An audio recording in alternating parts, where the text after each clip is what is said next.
Yoshua ametukirimia ahadi kubwa tena ya thamani, ili kwamba kwa ahadi hiyo tuwe na tabia za utauwa.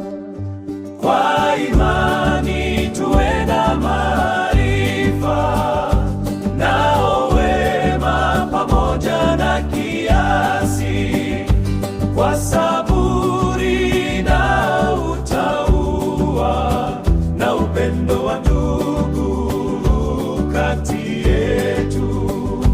Kwa imani tuwe na maarifa nao wema pamoja na kiasi, kwa saburi na utauwa na upendo wa ndugu kati yetu.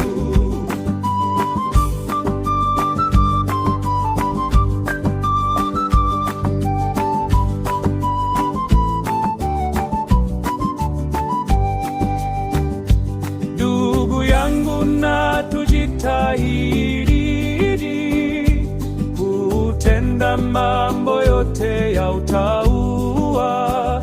Kwa jambo hili sisi twaruzukiwa ufalume wa Yahweh wa milele. Kwa imani tuwe na maarifa nao wema pamoja na kiasi, kwa saburi na utauwa na upendo wa ndugu kati yetu. Kwa imani tuwe na maarifa nao wema pamoja na kiasi, kwa saburi na utauwa na upendo wa ndugu kati yetu.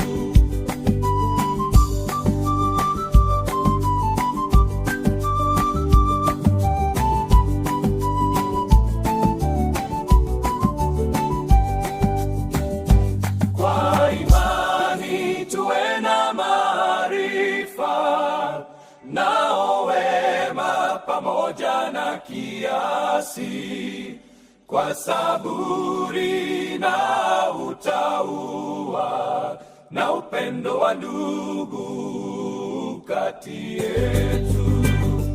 Kwa imani tuwe na maarifa nao wema pamoja na kiasi, kwa saburi na utauwa na upendo wa ndugu kati